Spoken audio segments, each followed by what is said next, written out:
October 5th, 2023 Webster Town Board meeting to order. The Pledge of Allegiance. I pledge allegiance to the flag of the United States of America and to the republic for which it stands, one nation, under God, indivisible, with liberty and justice for all. Dolly, can you do roll call, please? Supervisor Flaherty. Here. Councilman Abbott. Here. Councilwoman Catali. Present. Councilman Cahill. Here. Councilwoman Wynn. Here. Town Attorney Genesi. Present.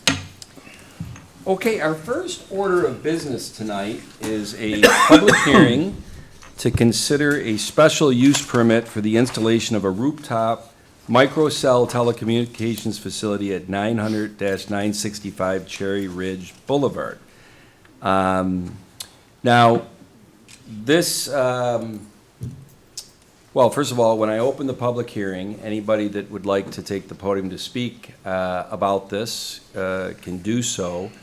And then, once that is done, we'll close the public hearing, and we'll have a discussion, I guess, amongst the board if there is any discussion to be done. I just want to make sure sequentially, Josh, is this about prior to forwarding it to the planning board? No, that has already occurred. This is the public hearing that must take place prior to the town board issuing the special use permit. Okay. All right. Well, I am going to open the public hearing. Does anybody want to speak for or against or anything about this? I know we have a gentleman here, Jeff, is it Twitty? Correct, yes. From Nixon Peabody, who I think is representing Verizon on this. Correct. By all means, if you'd like to make any statements about it, it's your prerogative. You don't have to.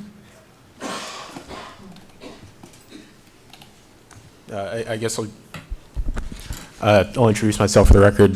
Jeff Twitty, attorney with Nixon Peabody, here tonight on behalf of Verizon Wireless, and exactly what the town planner, I believe, said. That's accurate. We're here tonight to hopefully receive a special use permit, and I believe that we also need a seeker determination as well. And I'm happy to answer any questions that may come from this public hearing. Thank you, board. I can give you some information. You had asked me before about seeker. And it turns out that the town board, or I don't know if it's the planning board, town board, this has been determined to be a type 2. All right. Thank you. Okay?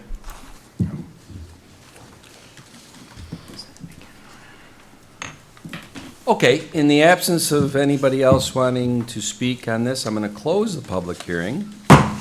And my first question is, Attorney Genesi, are we in a position to make a resolution and vote on this tonight? Or does seeker, the lead agency has been set, or has the determination also The been set? determination's already been made that it's a type 2. And, Okay. in other words, there's Short a form. determination of no significant impact. Right, okay. That's been done, and the planning board did review it, and on September the 5th sent recommendation, positive. Right. To the town board. So Yeah. it's up to the board what you want to do. Yeah, you can Yeah.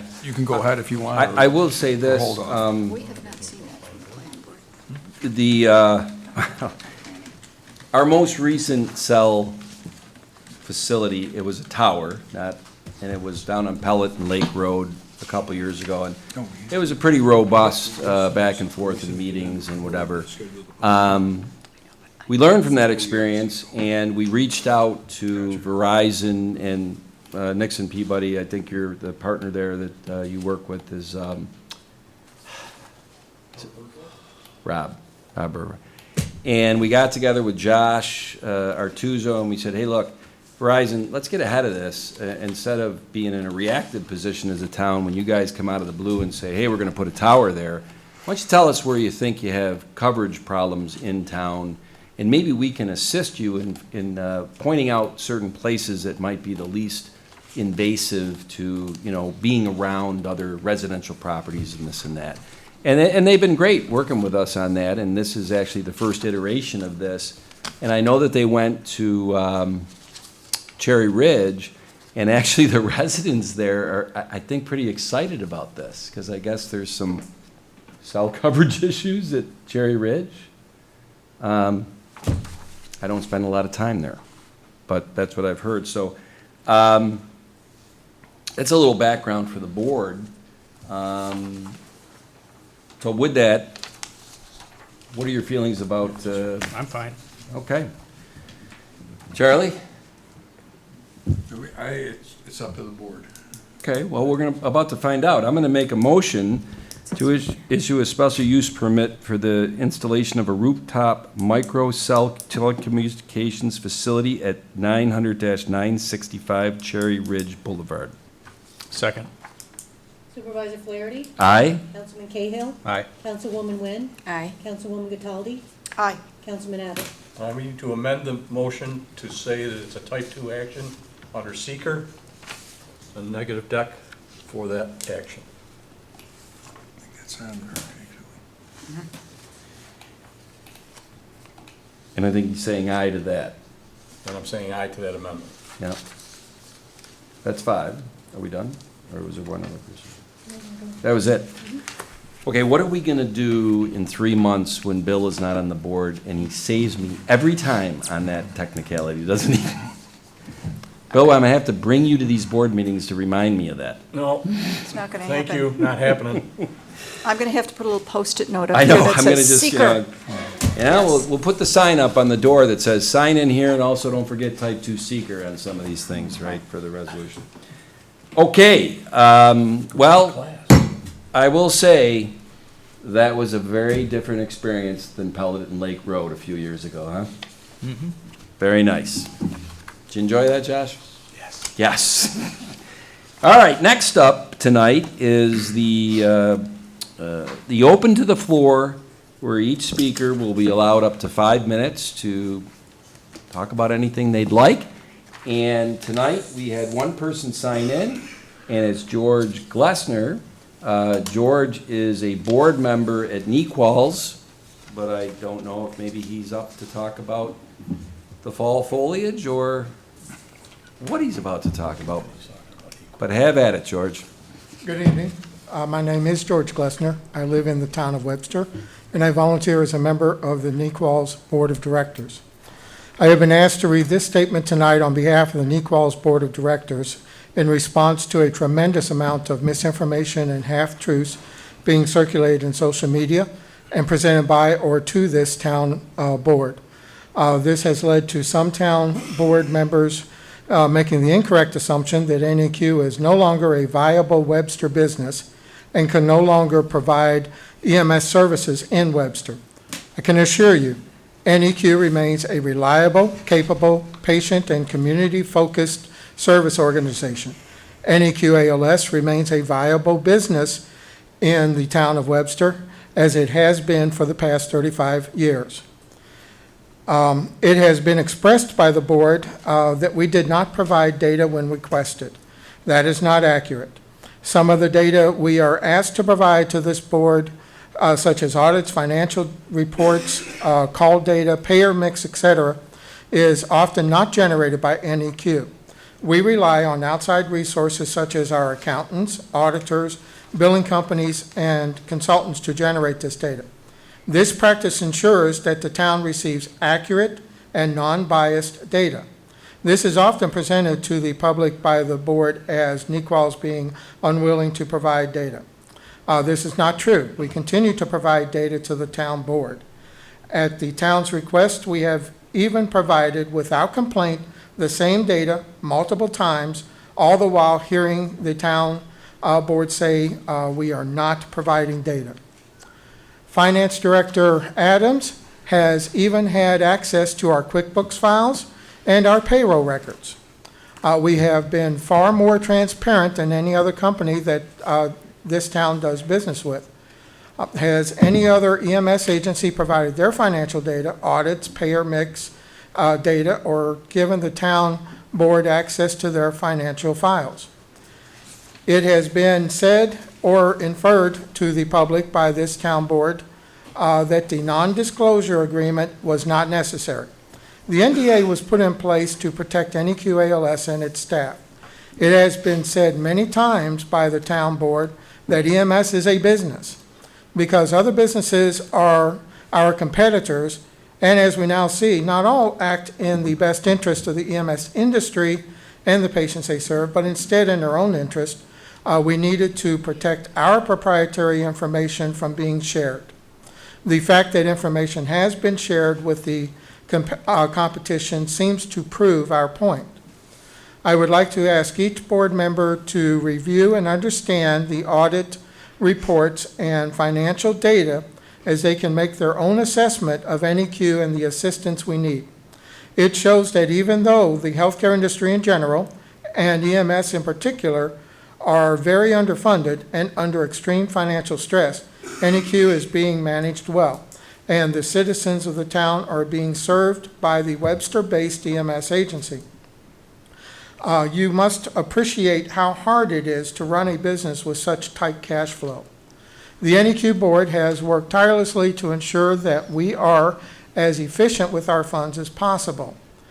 To find some middle ground in the negotiations to keep a Webster business that has provided services in the town of Webster for 35 years in operation, we have submitted 2 proposals. Mike Pope, board vice president, has taken the lead on these negotiations. NEQ ALS Chief Matt Lloyd continues to oversee the day-to-day operations of our business. There is time to get this train back on track and return to the collaborative relationship with NEQ ALS, a Webster-based EMS agency, providing high-level service to its neighbors, family, and friends in the town of Webster. With proper and reasonable support, NEQ can continue to work together with this town board to ensure the citizens of and the visitors to the town of Webster are protected by a Webster-based EMS system. Thank you. Thank you, George. Thank you, George. Okay, next up tonight, Dolly is, as usual, on her game. You're right up to date on board minutes. We have 2 to consider for approval. I've reviewed the regular board meeting of Thursday, September 21st, 2023's minutes, and I make a motion we approve them. Second. Supervisor Flaherty? Aye? Councilwoman Cataldi? Aye. Councilman Abbott? Aye. Councilman Cahill? Aye. Councilwoman Wynn? Aye. And I've reviewed the town board workshops minutes from last week, September 28th, and make a motion we approve those. Second. Supervisor Flaherty? Aye? Councilman Cahill? Aye. Councilwoman Wynn? Abstain. Councilwoman Cataldi? Aye. And Councilman Abbott? Aye. Bill, was it you? Yep. This week? Yep. I reviewed the bills this week submitted by the Director of Finance and found them in order and recommend that we authorize them to be paid. Second. Councilman Abbott? Aye. Councilwoman Cataldi? Aye. Councilman Cahill? Aye. Councilwoman Wynn? Aye. Supervisor Flaherty? Aye. And I have reviewed the prepaid warrants as submitted by Paul Adams, the Director of Finance. Make a motion to approve those. Second. Supervisor Flaherty? Aye? Councilwoman Wynn? Aye. Councilman Cahill? Aye. Councilwoman Cataldi? Aye. Councilman Abbott? Aye. And I make a motion to approve the purchase orders as submitted by Paul Adams, the Director of Finance. Second. Supervisor Flaherty? Aye? Councilwoman Cataldi? Aye. Councilman Abbott? Aye. Councilman Cahill? Aye. Councilwoman Wynn? Aye. All right, before we get to the next 2 resolutions, because they both pertain to the Coke Fairlife project on Tibor Road, the Coke Fairlife team has a presentation that they would like to do. And I will say, I think it's a derivation of the presentation that you've done to the planning board and the zoning board, and it's very informative, and I'm happy that you guys were willing to do this for the town board meeting tonight too. So, Dave, I'll hand the baton to you.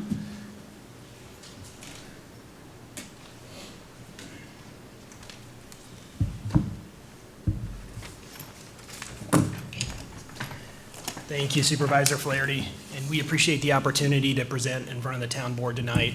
My name's David Mann. I'm with the Coca-Cola Company, a Senior Director of Supply Chain Strategy. I'm joined with Scott and with Marie from Haskell. Just given that there's 2 mics, we're going to take turns coming up and presenting. What we wanted to share tonight was a little bit of an update on our project, provide an overview of the site, some of the design elements for the mitigation to the neighbors and the local community, and then provide some information on our fill and excavation timeline. So it was 5 short months ago, we appeared in front of the town board with the sketch plan review. We had made a public announcement for our new production facility. After an intensive multi-state site selection search that spanned over 10 months, we came to Webster for several reasons, particularly for the favorable dairy environment, for the local workforce and experience in manufacturing, for the characteristics of the Tebow Road land parcel and proximity to the roadways here in New York and in the Northeast, the available utilities, including the wastewater facility, the approval timeline, and then most importantly, the town board and the town staff's capability to manage a large-scale project. And since May, we followed a pretty rigorous process with the town and with the 3 local boards, submitting over 20 documents, including thousands of pages of information with those documents, and responding to over 200 comments from the town, county, and state-level agencies, including the New York DEC, MCDOT, NY DOT, Monroe County Health Department, among many others. So definitely the town put us through the paces over the last 5 months and brought us to a culmination of what we'll present tonight. In terms of just a summary of the key meetings since the public announcement back in May, we've met largely with this board, with the planning board and the zoning board of appeals. We've also met with the neighbors that surround the Tebow Road property twice. First, just sharing our engineering plans and hearing their concerns, and then following up a couple months later to address some of their concerns, having done several of our studies, which we'll share tonight, and incorporating some of the feedback that we heard in those meetings. Also met with the Webster community, with the construction community, and then again, as we went through the submittals and applications, provided updates and shared information with each of the boards. So that brings us to tonight. We want to share some of the updates that we gave the planning board and the ZBA on some of the design elements of our facility and some of the feedback we've incorporated based on what we've heard from the neighbors and the local residents. I'm going to hand it over to Scott to walk through the site and some of those design elements. Good evening, Scott Lyons, Haskell Civil. So I'll walk through the site and some of the design elements tonight. Starting in the northwest corner, letter A here is just an extension of a berm that we originally did not have, but has since been incorporated. Letter B is also, thank you. Letter B is a berm as well with a 14-foot sound wall on top. Letter C is the truck parking and finished goods. Letter D is the extension of the berm and sound wall to protect the neighbors to the east. Letter F is a small berm with a sound wall on top as well. G is the auto parking for the employees, and letter E is the stormwater ponds that have been sized per New York standards. So next we have a cross-section showing the residential zone area on the right-hand side. 50 feet west of that will be the 14-foot wall. This will be constructed on top of the 6-foot berm. Going west of that, or left of that, excuse me, is a drainage swale. Continuing left is a 14-foot tall light pole. This light pole will actually be shorter than, 16-foot light pole, which will actually be shorter than the top of the wall and berm at 20 foot in total height. So we did an acoustical analysis of the site. We wanted to measure the current acoustic levels on site and then the post-construction sound levels. With our initial design, we thought that we would use a 6 to 8 foot high sound wall, but upon completion of the acoustic study, it was determined that a 14-foot sound wall would be required, which is what's been provided. So this is just a picture here showing in the orange line that you see here, the limits of the sound wall. So again, this wall will be 14 feet in height on top of the 6-foot berm. It will have sound deadening, acoustic deadening properties with the shape of the, excuse me. Sorry. So this will have a stone facade and will blend in with the surroundings. So we went out and to 3 of the properties. They were gracious enough to let us go on site and actually take pictures of their property. So we took these pictures during the summer condition, and we were subsequently asked, well, what happens in the winter condition when everything is dead? So we generated a couple of graphics to show, in the summer condition, you can see some of the silos here, and in the winter condition, you can see a few more of those as well. So same story here, summer condition at the bottom, and then in the winter condition, you can see some of the ASRS in the background. And again here, summer condition with the winter condition in the back, and the ASRS is visible. So the next study we conducted was a photometric study to determine the light level effects throughout the site. So on the east side of the site here, we have the 12-foot pole on a 4-foot base for a 16-foot height. Coming in at the auto drive, we have 4-foot high bollard lights to keep light from intruding to the neighbors to the north. And then in the finished good area with the trucks, we do have 24-foot height poles, and this is due to the fact that the truck trailers are 13.5 feet in height, so we need to provide light around those trucks.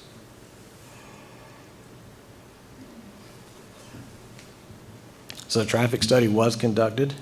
This traffic study included the addition of the Bolter Park extension here.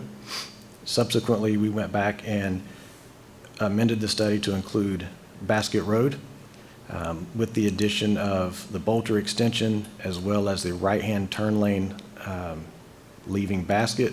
It was found that there was no significant adverse impacts to the current level of service. And finally, we looked at stormwater management. So we do have a 2-part treatment system for water quality and quantity.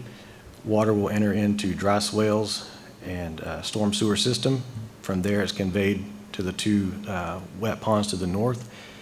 There was some concern with flooding on the northwest portion. This was expressed by the neighbors off of Basket Road, and we have decreased those discharge rates to those neighbors. And I'll turn it over to Marie. Thanks, Scott. So what I'm going to go over is actually the schedule for the proposed fill and excavation that we intend to mobilize on the site in mid-October. Just kind of showing that our intent is to make sure that we are mitigating all storm runoff first prior to doing any construction work. So we first protect the wetlands, which by law you're not allowed to touch. And then we put in the silt fences and start to clear and grub for the sediment basins, which will control the stormwater on site. From there, we then can finish clearing and grubbing the site. There will be rock blasting that will occur, and we intend to start that in December as we clear the site and get ready for mass and then fine grading into March and hopefully finish by the end of March, pending winter conditions, which, may happen in this area. So really excited to share that schedule with you and happy to elaborate. We've got a meeting set with Josh and Paul and Pat in the next couple of weeks to kind of go through that in more detail. So in summary, as Dave mentioned, we've really been through quite a lot with this town and appreciate all of the concern for the health, safety, and welfare of the Webster community, and have modified our design to ensure that there is no impact to the community with this project. We've reviewed the engineer's estimate for the fill and excavation at $11.3 million, and the goal of that bond is to ensure that we're going to actually do proper filling excavation as we're designing the site. And as the leader of the project, I feel pretty confident that we're going to make sure that we leave it in good hands. And the excavation, as we're starting with the stormwater, will have no adverse effects to the neighbors that we're trying to listen to and, be friendly around. So we gave you the short overview of some of the design elements. Tonight, we're here requesting for an industrial use permit for dairy processing, for approval of the proposed engineer estimate in the amount of 11.3 surety bond for the site grading work, and to authorize the issuance of the excavation and fill permit. We also want to sincerely, we want to recognize the town board, each of the town boards and the staff for all the time and dedication that this town's put towards our project. We're truly appreciative of it. And we've got a stronger project because of all the collaboration and feedback from the town along the way.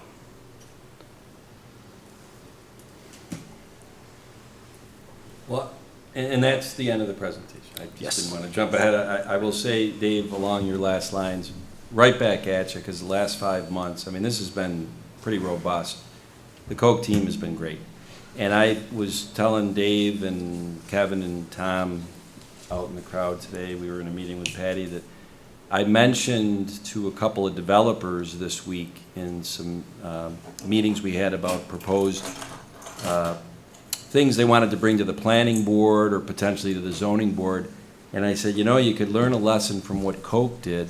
Why don't you reach out to the affected neighbors on what you're proposing and get in front of it and talk to them and see what their concerns would be. The way you did that, I thought, was really a class move. I know on May 30th, when you met with the neighbors, I was there at the Arboretum. It was a little tough, but you came back 2 months later and you said, we listened to what you said, and this is what we are going to do to address those things. And very nicely done. So, Thank you. Well, with that being said, we have 2 resolutions here, and we have them on the agenda somewhat in reverse order, sequentially of how they should be done. So number 5 is the resolution to consider an industrial use permit for the Fairlife project at the eastern terminus of Tibor Road. Before I make a motion on this, do the board members have any questions, concerns, anything that they saw on videos coming out of the planning board, zoning board, anything along the ways? No, I just had a comment based upon your presentation, and I just wanted to thank you, as Tom had acknowledged, for meeting with the neighbors, and as your presentation showed, you heeded and took action as to their concerns, and I greatly appreciate your company doing that. Josh, do you think we can build into the code that there's gonna have to be, before they come to the planning board, they gotta go meet with the neighbors? Or is that a non-starter? It's not a bad idea. Not Coke, they did it, I'm talking about other, we can dream. Anybody else? Comments, questions? No, I appreciate the recap. It was a good reminder of how far we've come. Yeah. Well, I make a motion for an industrial use permit for the Fairlife project at the eastern terminus of Tibor Road. Second. Supervisor Flaherty? Aye. Councilman Cahill? Aye. Councilwoman Wynn? Aye. Councilwoman Cataldi? Aye. Councilman Abbott? Aye. Okay, and the next one, which is a fill grading excavation permit for Fairlife, that one, I have a resolution here. Before I read it, first of all, it was drafted by several people, I would say. I think we took a lot from Tom Walsh. Is he here? Is he behind? He's He behind is. the beam, right? So I want to thank you. I always appreciate someone taking a white piece of paper and starting with a draft.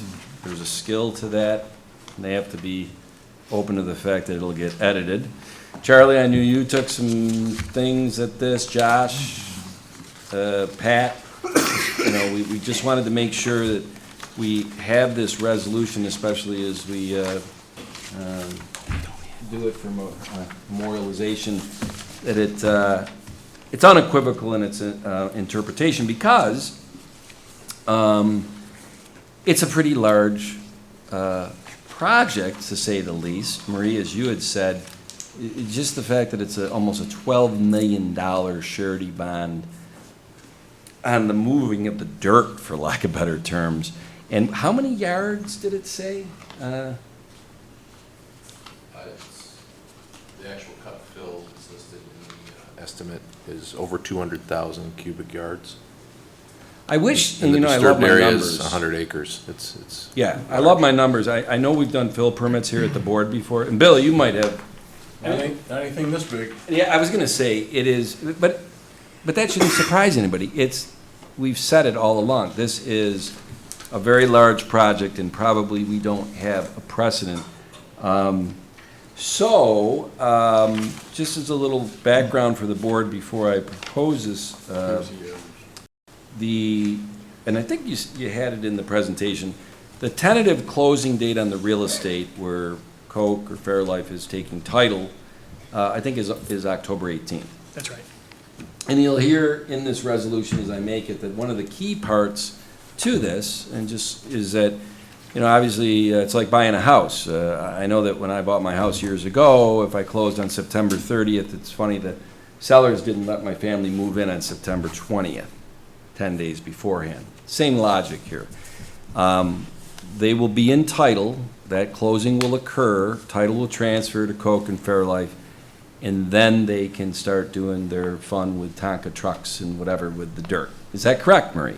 Yes, that's correct. All right. Okay. I know in there that the typical engineer's estimate for site work or whatever, this one in the presentation identified the earthwork, the moving of dirt and all that. Over the next couple months, I think you'll come back and finish, for lack of better terms, the engineer's estimate of the other site work, roads, pipe infrastructure, retention, all that usually goes into your standard. And I know in the resolution, in fact, Tom Walsh, when he drafted it, it looks like that's a $40 to $50 million estimate, and we won't hold you to that because it's an estimate right now. I think that's what it says, Tom. Yeah, it's all inclusive, so the 11 is a Is in a there, portion yes. of And- that. Right, it's not, good point, Marie. And once again, unequivocal in its interpretation, it's very important. And Bill, I'll look at you again. How many engineers' estimates of site work and all that, Bill, have you seen at $40 to $50 million? None in all the years I worked. Okay. And he's worked a lot of years. Yeah. Too many. So, Charlie, I'm gonna read this resolution. And just like I said, let me make sure I'm reading the right one. And I'm not. And I wanna make sure from Josh that what you have on the resolution, does it include the conditions are embodied in it, or is that the separate page that you had for me earlier? No, the conditions are incorporated into it. Well, that is wonderful. I mean, showing that we work right up until about 20 minutes before a board meeting, right? Okay. I am gonna make a motion, the Webster Town Board, granting an, no? That's not it. And that's the problem with working right up. Where is this? Here it is. Is this, This is it. Okay, glad I caught myself before. How about the final version of this? Make this motion of the Town Board of the Town of Webster granting applicant Fairlife LLC's request for an excavation and fill permit. At a regular meeting of the Town Board of the Town of Webster, Monroe County, New York, held at the Town Board Meeting Room, 1002 Ridge Road in the Town of Webster, New York, on the 5th day of October, 2020, 5th day of October 2023 at 7:30 p.m. with the full board in attendance, along with Town Attorney Charlie Genesi. The following is being offered as a motion. Whereas the applicant has applied for an excavation and fill permit pursuant Webster Code Section 159.3 and Webster Code Section 2014, which application has received a favorable report from the town engineer that the proposed excavation and filling will not have an adverse effect on drainage at adjoining properties, but requires a resolution of the town board to direct and authorize the town clerk to issue said excavation and fill permit. And whereas pursuant to Webster Town Code Section 201-4, Subchapter D, the town board finds that, 1, the proposed filling will not interfere with proper drainage of the subject property and surrounding lands and conforms to the drainage laws of the town of Webster and county of Monroe. 2, the proposed filling will not adversely affect the use and enjoyment of abutting properties, and the proposed grades are consistent with the development and use of properties in the general area. 3, the proposed filling will be accomplished in such a manner as to not create any undue traffic hazard on any public highway or endanger the lives or property of the neighboring property owners. 4, the material used in such filling will be suitable for any proposed use of the land and will not be dangerous, obnoxious, or offensive to neighboring residents and properties. 5, the proposed fill is not within the right-of-way of any town, county, or state street or roadway. And finally, 6, the proposal is reasonable and necessary, will not endanger the health, safety, and welfare of the people of the town of Webster, and will not cause unreasonable, uncontrolled, or unnecessary damage to the natural resources of the state, including soil, forest, water, fish, and aquatic resources. And whereas the applicant has provided a preliminary estimate of $40 to $50 million for the cost to implement its civil work at the premises, including the cost of work to be performed under the excavation and fill permit. And whereas the applicant has provided an engineer's estimate of $11,300,000 for the cost of the work to be performed under the excavation and fill permit.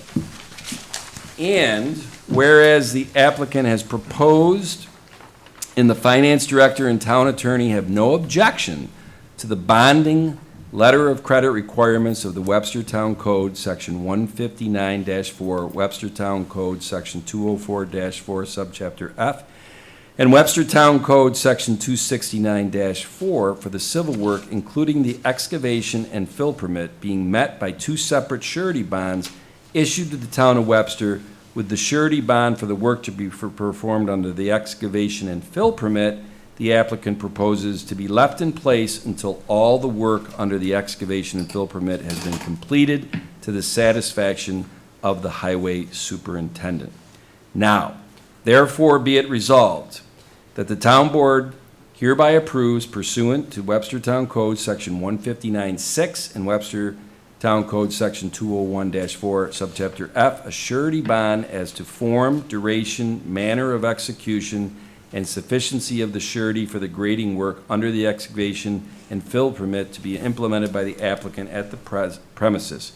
Resolved that the town board hereby authorizes, pursuant to Webster Town Code Section 159-4 and Webster Town Code Section 201-4, Subchapter D, the town clerk of the town of Webster to issue an excavation and fill permit to the applicant after the surety bond has been filed with said town clerk upon the following conditions subsequent. 1, no excavation or filling of the premises shall occur until this excavation and fill permit, under this excavation and fill permit, until applicant has taken title to the real property involved and provided proof of such to the town. 2, precautions must be taken by applicant to prevent material from falling upon Tibor Road, Basket Road, or any street or right-of-way, or undermining the same of any of them, particularly if excavation occurs within 10 feet of any of them. 3, no refuse, garbage, rubbish, offal, is that how you pronounce it? O-F-F-A-L? Awful. It's a great word. Or other deleterious or unwholesome material may be used as fill at or otherwise be dumped or deposited at the premises or on streets or highways or in any of the streams, tributaries, lakes, bays, or waterways within the town of Webster. 4, water, dust, preventative, or similar material shall be used and applied to prevent dust and sand from flying or being carried from said premises during and on the completion of said excavation and filling. 5, the premises shall be graded to a level which shall provide free runoff of surface water at all places. 6, at least 4 inches of topsoil will be replaced upon the areas of the premises from which topsoil is removed, which will not be covered by a building structure, road, sidewalk, or other hardscape, and there shall be reseeding with a permanent pasture mixture or other fast-growing surface vegetation, and that such reseeding shall continue until growth can be reestablished. 7, fill may only be brought to the premises for the purpose of filling to establish grades per the plans submitted with the application for the excavation and fill permit. 8, no filling shall occur in any navigatable waters of the state of New York or United States unless a letter of non-jurisdiction approval or permit therefore has been issued by the appropriate federal or state agency. 9, all material dumped must be leveled off as soon as practicable after being deposited. 10, the applicant shall provide the building division with a map showing where the land has been filled to a depth greater than 5 feet. 11, all fees associated with the excavation and fill work are to be paid in full prior to any construction activity occurring. 12, staging of the materials that are not related to excavation and fill work is not permitted. 13, the excavation and fill plan shall be signed by town staff to indicate the approval from the town. 14, the engineer's estimate and final amount of surety bond is subject to review and approved by town staff. 15, the surety bond must be in place and filed with the town prior to any excavation and fill activity commencing. 16, the stormwater pollution prevention plan, SWIP, will need to be approved by the town and the MS4 acceptance form signed. 17, the notice of intent, NOI, needs to be filed with the New York State Department of Environmental Conservation, the New York State DEC. 18, the New York State DEC acknowledges letter permit will need to be provided to the town prior to any excavation and fill activities. 19, the 5-acre waiver request will need to be reviewed and approved by the town prior to grading activities and disturbances exceeding 5 acres. 20, the subdivision plat will need to be executed and filed with proof of such provided to the town prior to any construction activity. And finally, 21, a pre-construction meeting and site walk will be held with the applicant and contractor prior to any construction activity. That is my motion. Second. Supervisor Flaherty, Aye? Councilwoman Cataldi, Aye. Councilman Abbott. Aye. Councilman Cahill. Aye. Councilwoman Wynn. Aye. That's a lot of reading. A lot of conditions. It is, but like we said, Yeah. In layman terms, we want to keep the ball moving, and the pre-construction meeting for really the rest of it will be forthcoming. I know you're trying to figure out a date for that, but there's a lot of things. Yeah, we have a pre-construction meeting for the fill and excavation on the 13th of October, and then once we have all the Mylars signed and are ready, we will schedule the subsequent one for the industrial use permit. That's great. Yep. So that's where, I mean, just want to get them going. All right. Wow. That's something. May 9th, I think, was the press release That's right. saying you intend to come to Webster, and it is October 5th. That's less than 5 months. And as Dave, you and I have talked, I mean, you love Georgia. You've gotten an education in New York Seeker and things, huh? Absolutely. Wow. It's a unique state, I guess. All righty. Moving on. Congratulations. Thank you, guys. Thank you. Thank you. I got too many papers flying around here, Dolly. I want to make sure I got the right versions. The next three, if I can find, are resolutions that. There's the next one. Yeah, no, I got those. I'm just trying to find my, last week, I think Matt Chatfield and I'm trying to think who did the presentation, on 600 Ridge. The old furniture strippers. Well, I think we had Melissa here, didn't we? And, yep, Melissa from Knopf, Shaw. Yes. But we did a workshop presentation that kind of gave some timelines of what we've been trying to do the last, specifically 3 years, but really the last 20-plus years' history on 600 Ridge, the old furniture strippers, and the whole Webster Hamlet, for that sake. And big milestone event last Tuesday, the 26th, that was described last Thursday at the 28th workshop that, I don't know, for the 16th year in a row, Matt, or 17th year in a row, the property went to Monroe County Real Estate Tax foreclosure auction, and nobody bought it. The previous years on that, the county has decided to not take title and just allowed the private owner to continue to have it. And we just went through that same Groundhog's Day for every year since. Difference being is that we had last year worked with the county. Charlie, I know on the legal side, you worked with them. They applied to a Supreme Court judge to get temporary control, and once they got temporary control, the county that is, that gave us the ability to go in and do some Phase 2 environmental testing. That Phase 2 environmental testing was done by Day Engineering. We actually paid for it with ARPA money that the town had, approximately $35,000, I think, Paul? Correct. Okay. In April of this year at the Spry Cafetorium, there was a presentation done, a workshop by Matt Chatfield from WEDA, Josh Artuzo, and also Mary Harrington, our town engineer, that really attempted to give a layman term explanation to 400 pages of a Phase 2 report that was way above most of our pay levels and understanding. I think after we saw what at least that Phase 2 testing reflected on the site, one thing we knew is there needs to be more testing.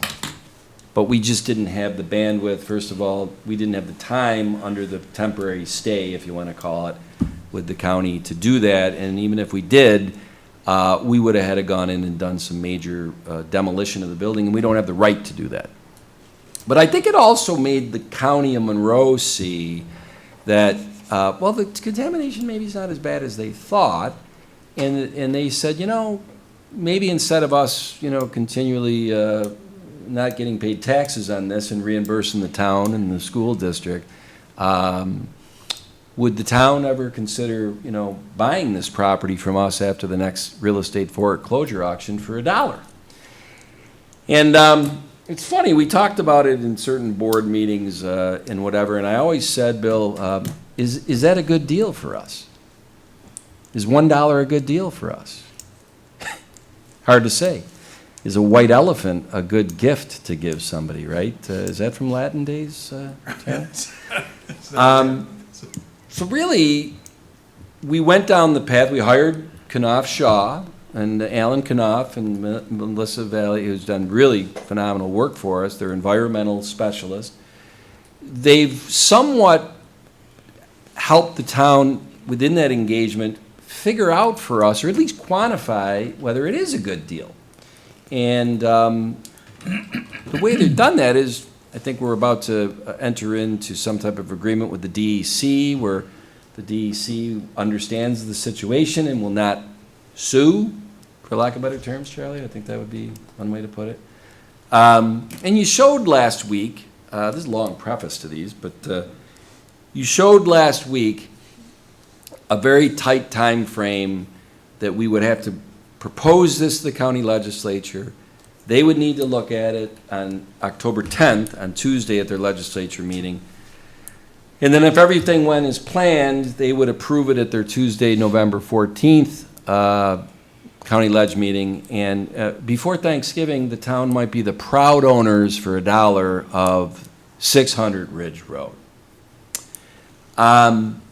So we presented that, and tonight there are 3 resolutions that if that plan is something the town board still wants to go down the path on, these 3 resolutions directly relate to that.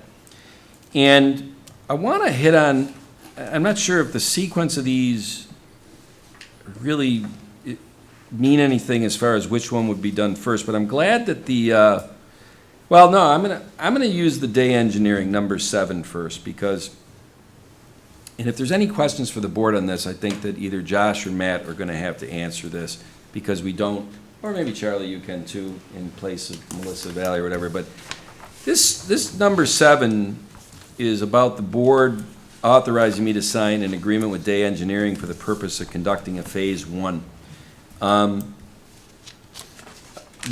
We do have a proposal from Day. I think it's $2,550. I hope the town board has all gotten that and seen that. I'm not deaf or blind to the fact that the town is spending money in this venture. Of these 3 resolutions we're going to go over tonight, this is the one where there is money going to be spent by the town. The other 2, there's not. The Phase 1 by Day, number 1, they did the stuff back, a year ago, and they were the most obvious to go and get the bid from because they have such background on this. This is why I think I was very pleasantly surprised at the price, because they were able to do a lot of the framework of a Phase 1.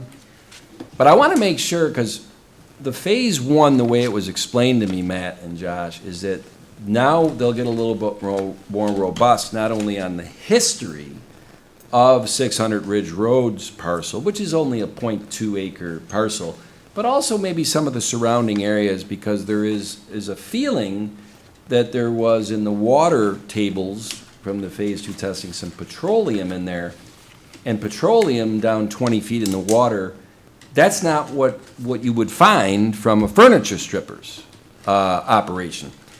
And the rumor has it that there was a gas station or something that happened at the neighboring property or properties back many years ago, and there might be an old tank underneath there that might be leaching out its fuel or whatever and coming onto the site. The way I understand it, a more robust Phase 1 might identify that. Is that how you understand it, Josh? That's correct, yes. All right. So I wanted the board to be aware of that. I'm really kind of anxious to know where that petroleum is coming from, myself. So, and I think it also, within this sequence with the county, and also taking title, and then subsequently applying for an EPA grant, the Phase 1 has to be done. So if we want to go down this path, the Phase 1 has to be done. Is that a safe statement? Yes. So, does the town board have any questions or comments before I read this resolution? No. Okay, so I'm going to make a Are you? I can't read You it. can't read it. But before it's read, I got a question, I think, for Councilman Cahill. You received a response regarding concerns. Yes, I correct? did. Okay, Yes, I'm fine. all right. You may, I don't, it's up to you if you want to mention them or not, but, I had some concerns, and she addressed it and then via email, and I thanked her for okay, her response. Yeah, no, I'm fine. okay. Are there any other comments or questions? No? Then I would move to authorize the supervisor to enter into an agreement with Day Engineering for the purpose of conducting a Phase 1 environmental site assessment of 600 Ridge Road with the agreed-upon sum of $2,550. Second. Councilwoman Cataldi? Aye. Councilman Cahill? Aye. Councilwoman Wynn? Aye. Councilman Abbott? Aye. Supervisor Flaherty? Aye. Bill, you'll be happy to know I don't have any long preamble on the next 2 I just wondered if the town board members had any questions on those related to seeker and/or to the letter of intent. I do not. I do not. All right. I make a motion for the Webster Board's intent to declare lead agency status and perform a coordinated seeker review on the acquisition of 600 Ridge Road, the former Webster Furniture Strippers, for the purpose of environmental testing and redevelopment. Second. Supervisor Flaherty? Aye. Councilman Abbott? Aye. Councilwoman Gottaldi? Aye. Councilman Cahill? Aye. Councilwoman Wynn? Aye. And I And guess I can't read this one, huh? No, I would move to authorize the supervisor to sign a letter of intent for the town of Webster to accept a transfer of real property located at 600 Ridge Road from Monroe County. Second. Councilman Cahill? Aye. Councilwoman Wynn? Aye. Councilwoman Gottaldi? Aye. Councilman Abbott? Aye. Supervisor Flaherty? Aye. Okay, next up is one that I can't read because it's an authorization to have me sign a contract, but this is a combination of really probably about 14 months of think tanking at the beginning, Patty, and right through to now about how does the town become more proactive at identifying grant opportunities and then applying for them and potentially, if we are blessed enough to get awarded them, how to manage them better. This town board has seen some different firms come in and present on how they would do those things. Most recently, Gene O'Connell Associates, Rick Mancuso and Gene O'Connell came in, I think, about a month and a half ago and presented how they would do this project. They gave the board what is a relatively simple 4-page proposal contract. It's a 2-year contract. It is, I think, $3,900 a month, Paul? $3,900, Tom, Yeah. and So- $85 an hour if we want them to do additional work such as managing the grants. Right. And when we pass this around to the board members, we said, if you have any questions on this, Gene will answer them directly. It didn't seem as if the board members had any, and I think it might have been because, Paul, you chimed in early in that process that you noted that there's a cancellation. I mean, 30 days? 10 day. 10 days. Cancel within 10 days' notice, so minimize the risk. So, here's the reality of the situation, and I said it, I think, at the department head meeting, the monthly department head meeting on this past Tuesday. If the board passes this resolution, in 2 years, if we don't cancel this agreement, the one thing I can assure you is that the town would have paid about $95,000 over 2 years. I'm doing the math at $3,900 a month times 24 months. That's a guarantee. Now, how many grant awards we get because of the efforts of Jean O'Connell and her staff, I wanted the town board department heads to know that if they think that they can sit back and do nothing and let Jean O'Connell and her staff do everything, we are gonna be snookered. We are gonna get nothing. This has to be a team effort. I think that Gene and Rick Mancuso and 3 of their associates are coming into town next week, Paul? Or is it the week of the 16th? I think it's the 16th, so it's a week from Monday. Yep, and they are, and this is tentative because this contract and motion would have to be approved. But the tentative plan is they are coming into town to basically meet one-on-one, or one department head and 5 of them, to talk to the department head and start the process of getting the department head's vision for what does your department need the next 5 years. Think outside the box. Just because you've been constrained by annual budgets and you know, your mindset might be, there's no way I'll ever get this. Well, tell us what you would love. Dolly, going paperless, right? Is that gonna happen in our budget? Probably not. But are there grant opportunities out there from whatever that could assist us going from having the thousands of papers we have up there at Town Hall to being more of a digital? It's possible. We don't know what we don't know. And it's imperative, and I said to the town department heads, you know I've said, you are the CEO of your department. You need to act like the CEO in your interaction with Gene O'Connell and Associates, because the effort you put into this is gonna have direct effect on 2 years if we're sitting back here saying, well, guess what? The town spent $95,000 over the last 24 months and we got nothing. Or we got $11 million in grants. And as you said, Paul, this fee monthly, they'll identify them. They're keeping track of grants from 19 different type of things: economic development, infrastructure, everything. Entertainment, you name it, right? They'll identify them, they'll write the grant. If we decide, they'll do that all under this contract. If Paul and Josh or whoever, and we all say, wow, this award is got a real heavy lift on managing it. And I think Paul and Josh probably could speak to this the best.